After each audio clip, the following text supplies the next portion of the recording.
What's up mga ka-Big Bites? Kuminga nagpaalam na, KD balik Warriors na. Pero bago ka sana magpatuloy sa panunood ay huwag mong kalimutang mag-subscribe sa aking YouTube channel. Bago ang lahat ay isingit muna natin ang balita sa mga Dallas players. Unahin na natin itong si Klay Thompson. Ayon kasi sa mga reports ay posibleng mag-request daw siya ng trade, lalo pat laglag sila at madami pang may injury sa team. Hindi lang yan, dahil pati daw itong si Anthony Davis ay hindi na rin daw masaya sa Dallas Mavericks. Ito nga ay matapos ang disappointing season nila. Gusto daw niyang lumipat at pumunta sa isang legit title contender. Hindi pa dyan natatapos yan, dahil pati ang former tandem ni Luka Doncic na si Daniel Gafford ay aalis na rin daw. Gusto daw kasi siyang maging kakampi uli ni Luka. Pero sa pagkakataong ito ay sa Los Angeles Lakers na. Samantala, lumipat na tayo ngayon sa balita tungkol sa Golden State Warriors.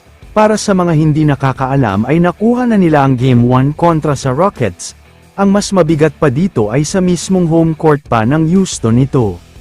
Big win ang nakuha ng Warriors, pero hindi maalis sa isipan ng mga fans, kung kailan nga ba bibigyan ni Coach Steve Kerr ng playing time si Jonathan Kuminga. Ilang games na din kasi siyang hindi nakakapaglaro. Okay naman ang kondisyon niya, walang kahit anong injury at ready to play daw talaga siya. Pero ang problema ay ayaw daw sa kanya ni Steve Kerr.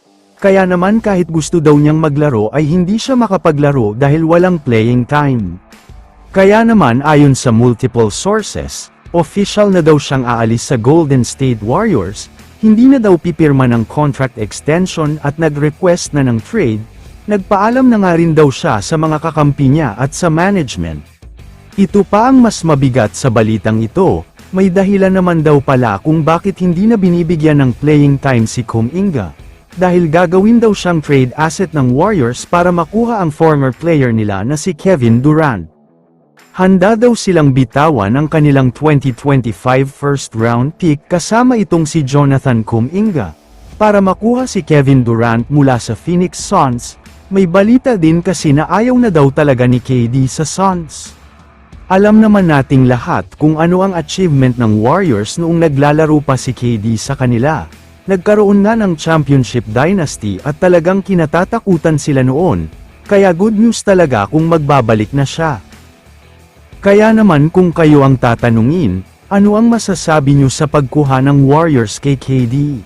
I-comment mo naman ang opinion mo tungkol sa tanong na ito. Dito na muna nagtatapos ang video na ito. Maraming salamat sa panunood mga ka-Big Bites. God bless sa inyong lahat.